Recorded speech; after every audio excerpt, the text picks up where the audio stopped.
Hello hello good afternoon. आज lunch रे बनैली भात डाली छतु बेसर तापर दीदीर वीडियो कॉल आसला आदि योगी देखिया पे फोन रे तो एते सुंदर देखा सामने रे केते ही न सुंदर देखा संध्या बेले जाइतिली तोसाली मेला एटा मु फर्स्ट टाइम जाइतिली सरी आसीबो भी तो मु कहली चलो जीवा देखि आसीबा केमिति कोन रहउची तोसाली मेला समस्त कहउचंदी भलो अछि बोली।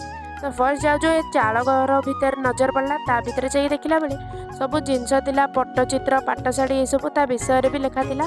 तापरे बहुत किछि माटीर जिनस मिलुथिला और हैंडक्राफ्ट जिनस ही थिला बहुत सारा ड्रेस और होम डेकोर जिनस थिला।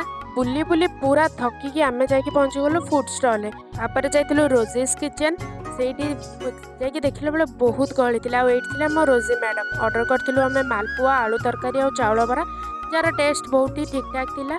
तापरे गोटे आउ गोटे जगह पनीर फ्रांकी आनथिलु जोटा कि बहुत बढ़िया टेस्ट थिला।